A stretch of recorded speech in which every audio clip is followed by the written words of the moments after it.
Hello everyone, welcome to my channel. This is the second part of the first chapter, that is nutrition in plants.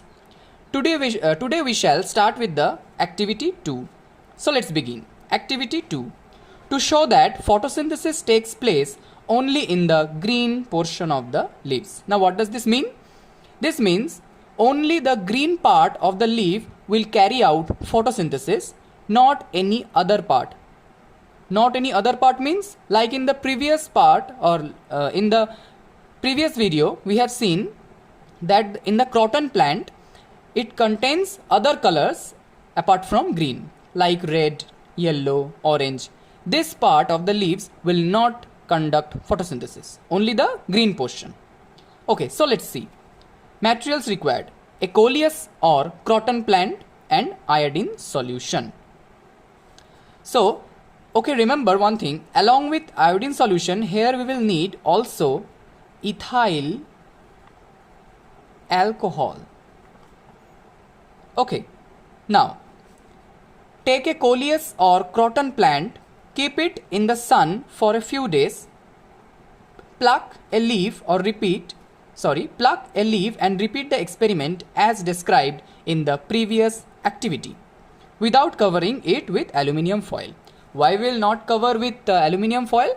Because here no need of covering, because in the previous experiment we have seen that the part where the green pigment were there in the where the green portion was not covered with aluminium foil, it conducted photosynthesis because of the chlorophyll pigment, and the portion which we have covered with that aluminium foil did not conduct photosynthesis.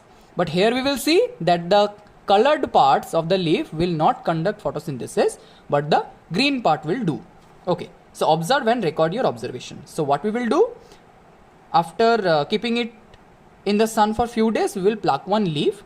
We will simultaneously dissolve the chlorophyll pigment into ethyl alcohol by putting that test tube or beaker into boiling water, like in the previous activity we have seen.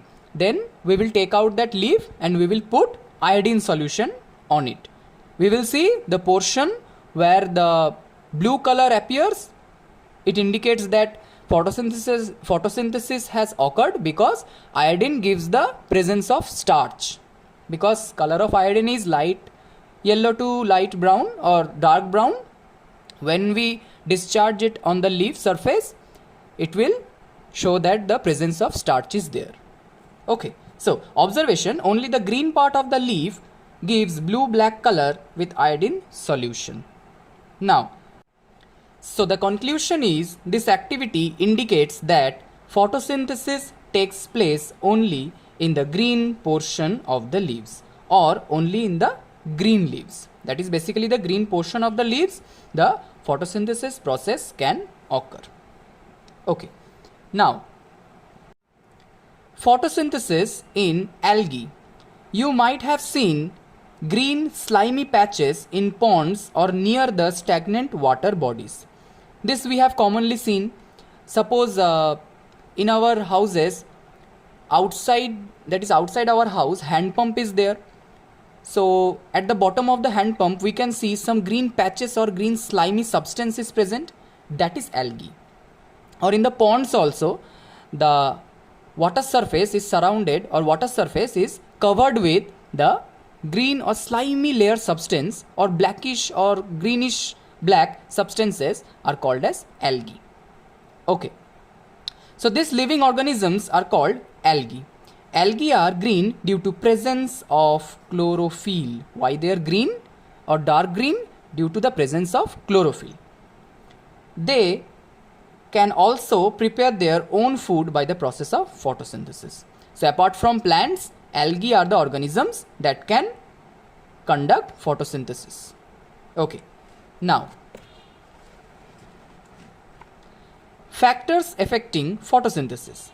The external factors that affect photosynthesis are intensity of light, concentration of carbon dioxide in air, temperature, and water.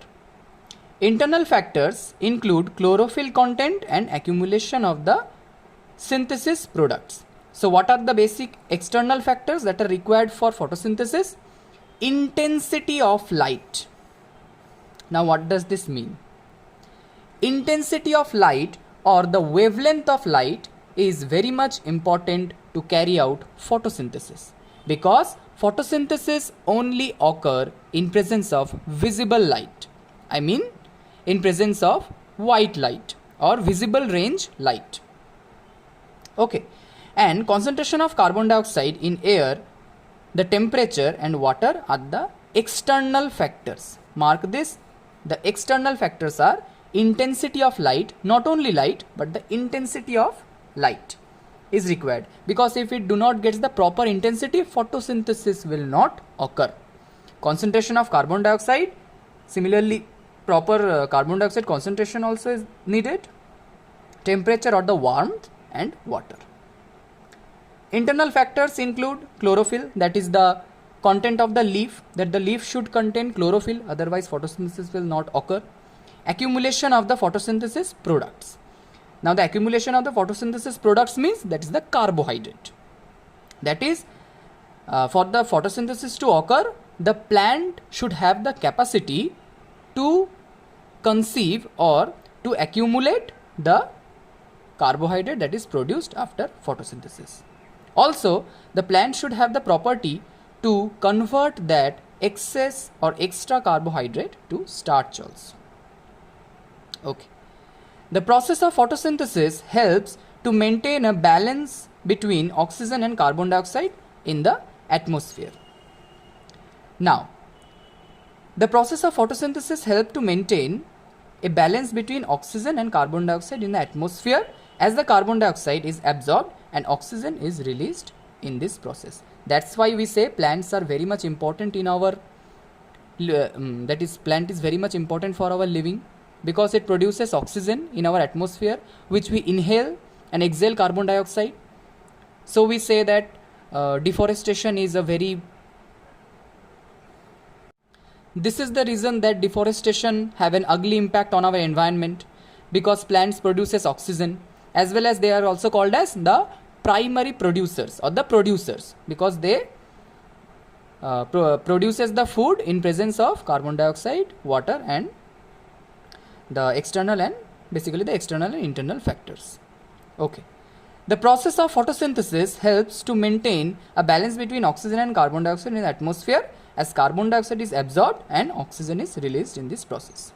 Sunlight is necessary for photosynthesis, definitely. Why? Because the intensity of light is very much important. Okay.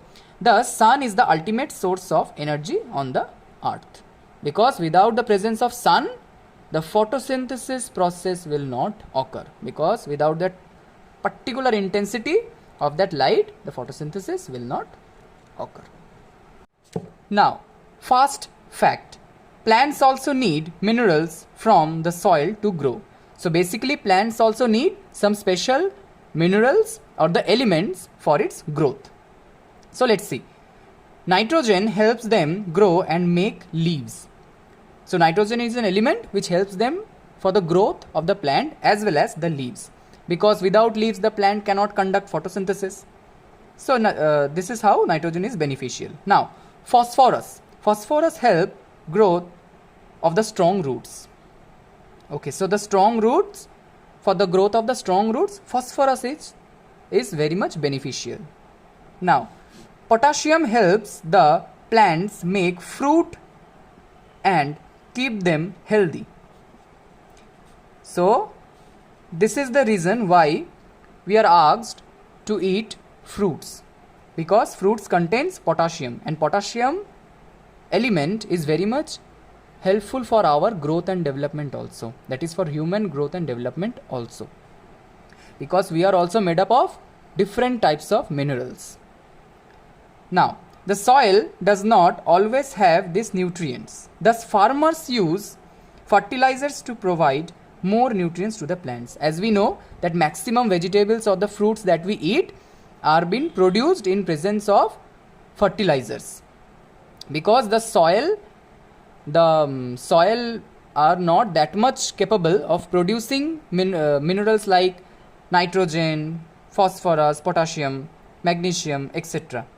So that's why it is added by the help of fertilizers like nitrogen phosphate fertilizers. Like this type of fertilizers are used. Now, synthesis of plant food other than carbohydrate. So in the plants other than carbohydrate, how we get the carbohydrate? By the process of photosynthesis. Plant also need other foods also. How? Let's see. I mean, how and why? Let's see. Plants also need proteins and fats beside carbohydrates. As our human body is consisted of proteins, fats and carbohydrates, we know.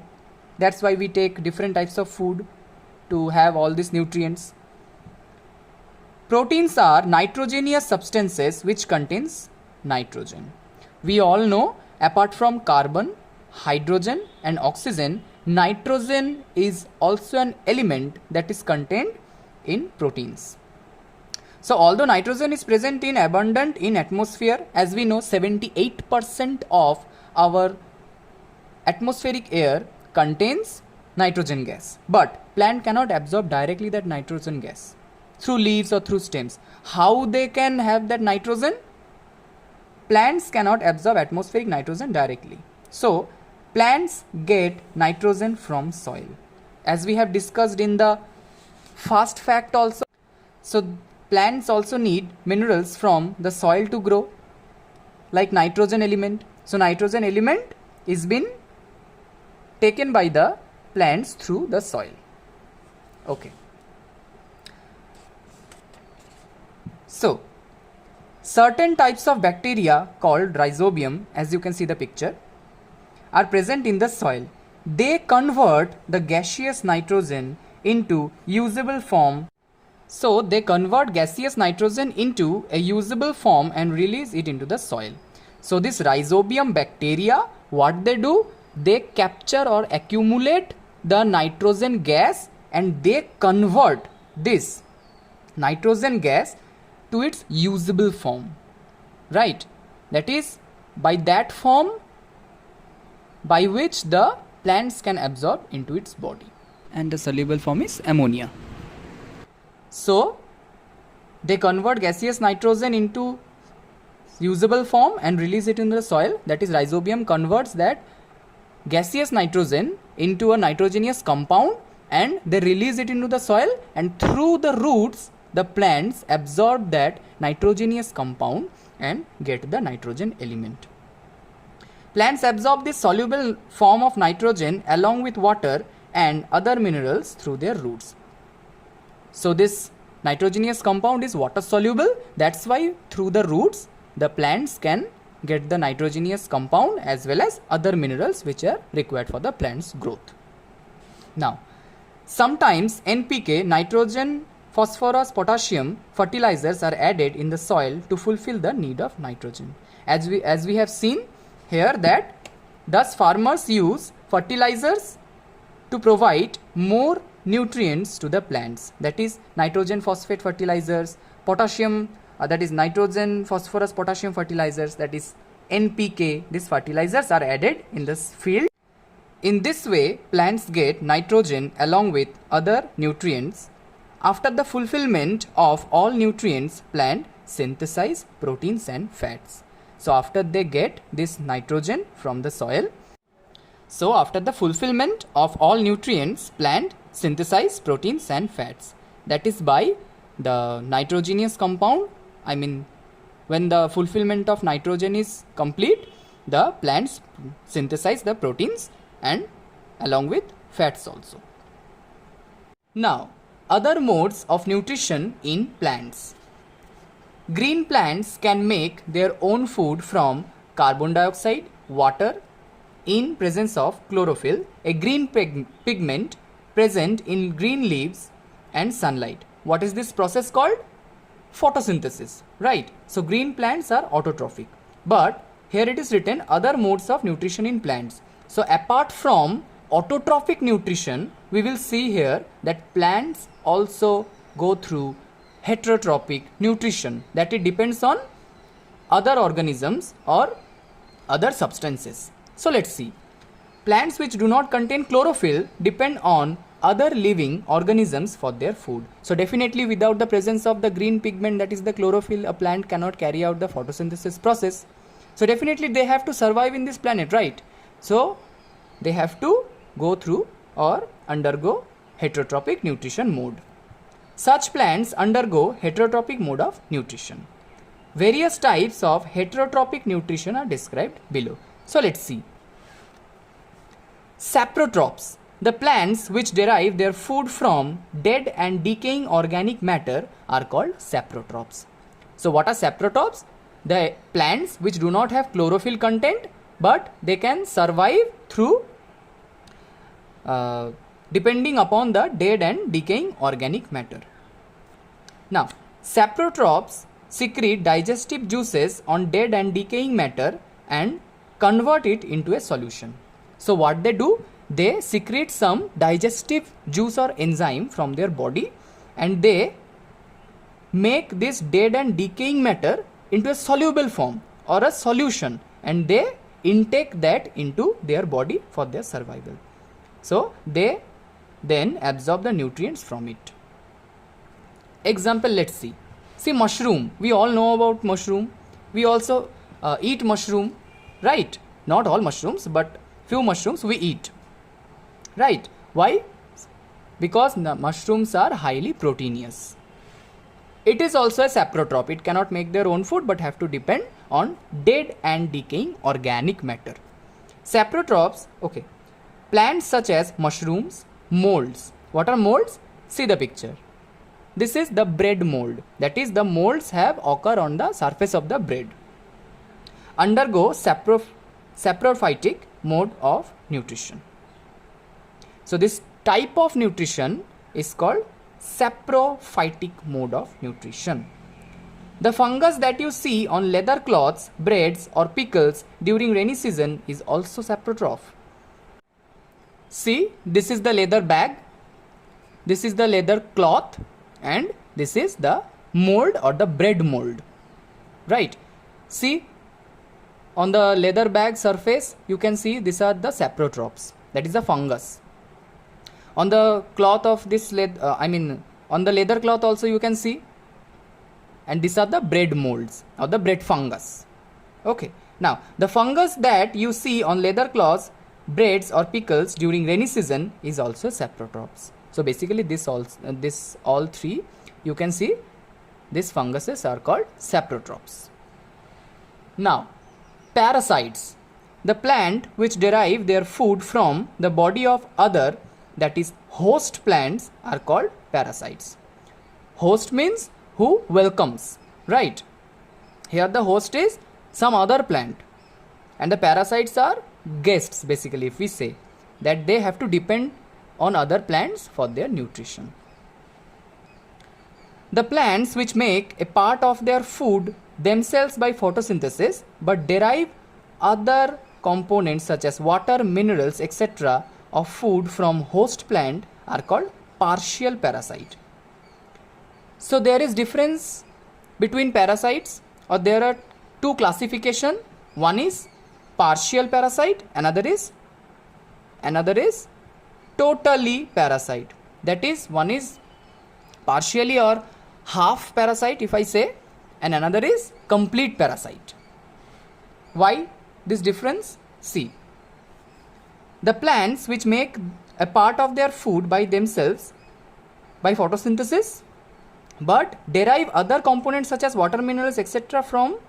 of food from host plant are called partial parasite, like plant mistletoe.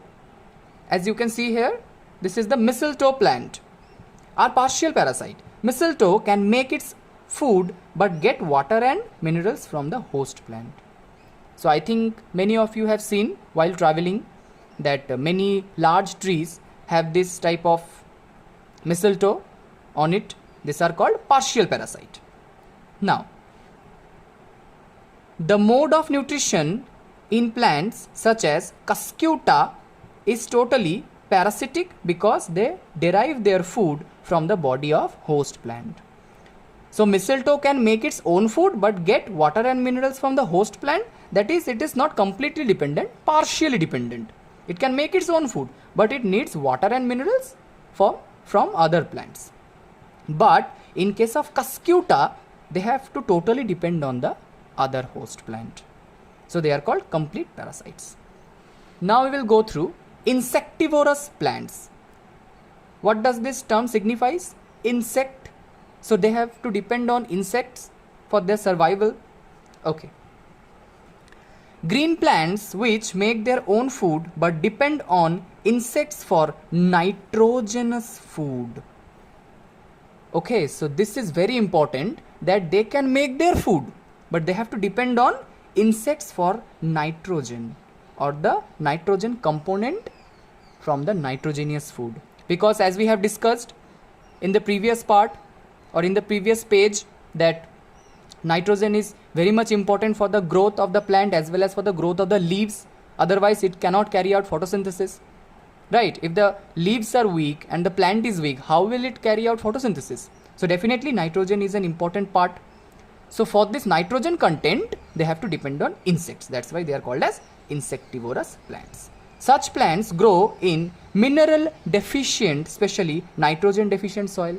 They grow especially on that type of soil where nitrogen is deficient. That's why they have to depend on insects for nitrogen. Examples, let's see. See, this is pitcher plant. Actually there is a hollow inside this pitcher plant, and insects when comes, they actually close the top leaf. Okay. Now let's go through the examples. Plants such as pitcher plant, sundew, bladderwort derive their nutrition partly from the soil and the atmosphere and partly from the insects. Why they need small insects? For nitrogen, as we have discussed in the previous page. Right. Another very common insectivorous plant, we know that it is Venus fly trap. Okay, very common insectivorous plant is Venus flytrap. So as you can see, this is the picture of pitcher plant, this is the picture of sundew, this is the picture of bladderwort, and finally this is the picture of Venus flytrap. So now you can see these are the 4 pictures of the insectivorous plants. The first one is the pitcher plant, second one is the sundew, third one is the bladderwort, and fourth one is the Venus flytrap.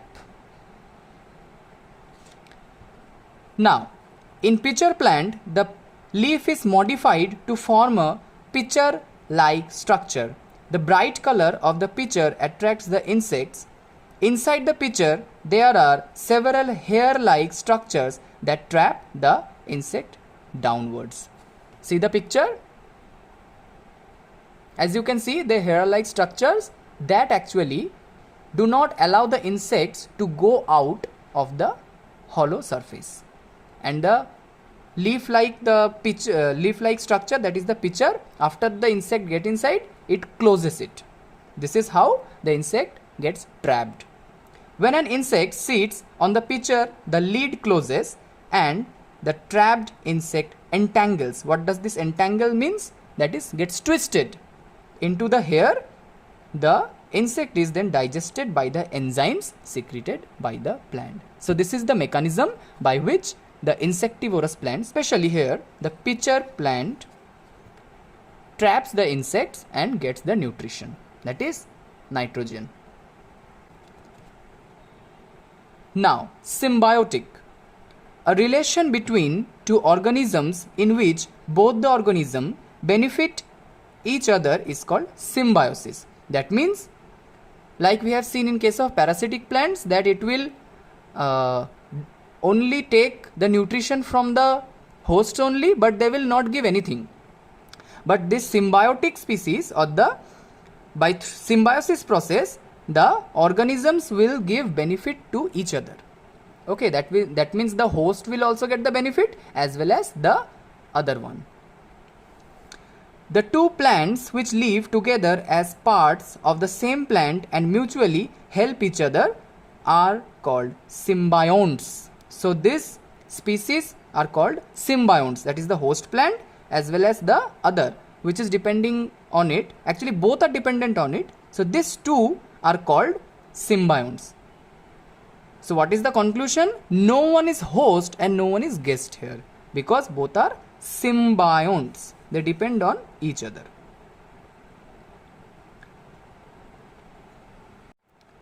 Now, the mode of nutrition in such organisms is called symbiotic. That is symbiotic nutrition.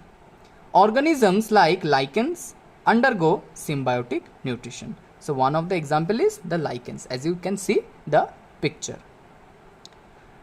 A lichen is made up of fungus and an alga living together. That means fungus and algae. Alga is the plural form of algae. So lichen is a combined form of fungus and algae. So collectively this fungus and algae living together and forming the lichens, that is a symbiotic plant. In lichens, an alga autotroph and fungus saprophyte.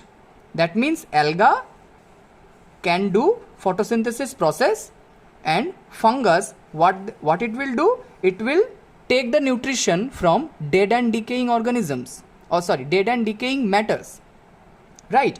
Alga will carry out photosynthesis, that's why it is called as autotroph. And fungus, what it will do? It will take the nutrition from dead and decaying organic matter, as we have seen in case of mushrooms and molds, right? Depend on each other for their nutritional needs. How? Let's see how they are dependent. The fungus supplies water and minerals to the algae. So what the fungus does?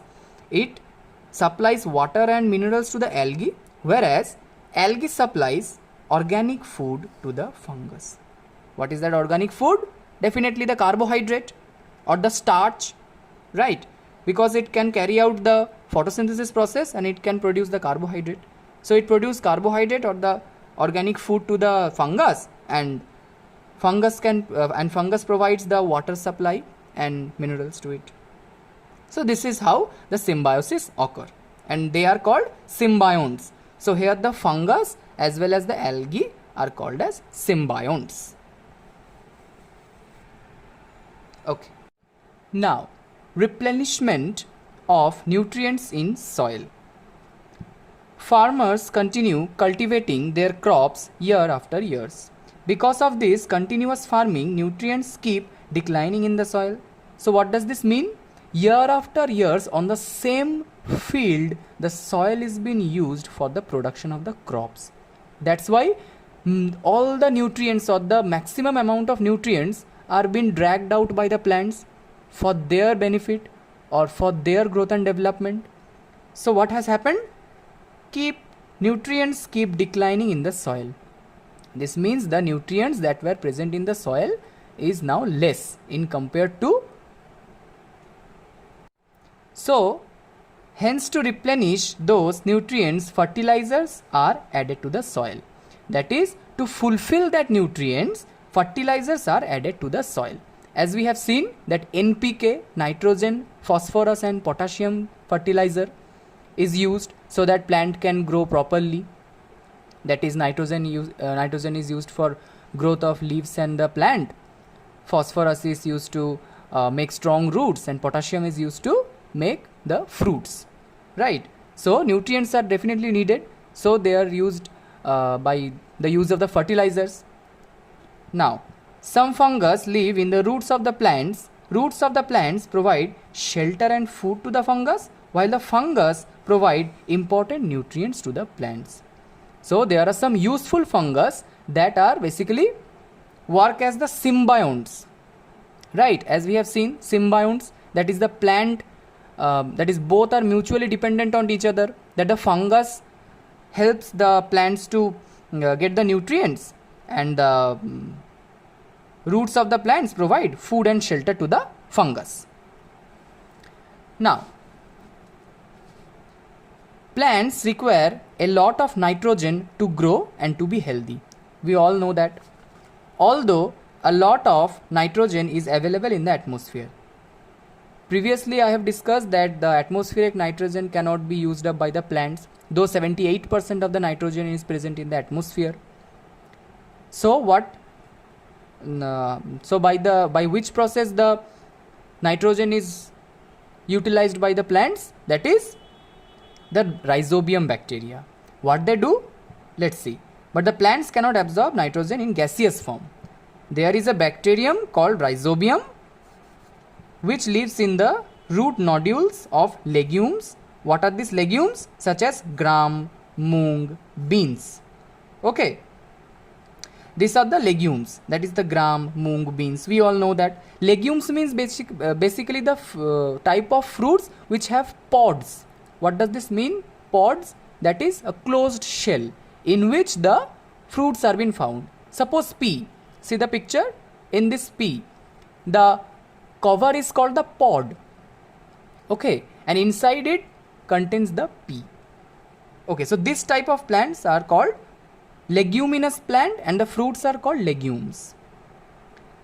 This bacteria can absorb nitrogen from the atmosphere and make it available for the plants in the soluble form. Previously also we have discussed that this type of bacteria, that is rhizobium bacteria, what it does, it converts the gaseous nitrogen to a soluble form, that is soluble in water, that is the from gaseous nitrogen to a compound of nitrogen which is soluble in water, then plant can take it by the help of their roots. Rhizobium cannot make its own food, hence it provides nitrogen to the legumes and in return legumes provide them food and shelter. So this nitrogen helps for the growth of plants, and similarly the legumes or the leguminous plant give them shelter and food. This is an example of symbiotic relationship. Most pulses are obtained from leguminous plants, that is, suppose the moong, we know that we eat moong dal, pulses, then various types of dals, right? They are found in the pods, right? So that's why they are called as leguminous plant. Inside the pods, that are the pulses, that is in a dried form, right? Because all the pulses that we see in our houses like rajma, dal, various types of dal, these are the pulses. Most pulses are obtained from leguminous plants. This has great importance for farmers.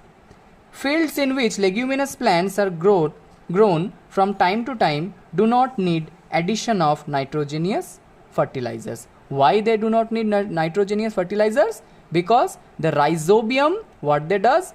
This rhizobium provides the nitrogen to the plants. So what happens? See, this is the root nodule, that is the root of the leguminous plant. So here basically you can see the rhizobium actually takes shelter and food from the leguminous plant, and they provide nitrogen by converting gaseous nitrogen to the soluble nitrogen. So definitely the entire soil or the entire field will be fulfilled with the nitrogen rich source. So that is why it is told as it is said that fields in which leguminous plants are grown from time to time do not need addition of nitrogenous fertilizers, that is nitrogen already is present because of that rhizobium. Okay, so that's it. So the chapter is complete. Thanks for watching.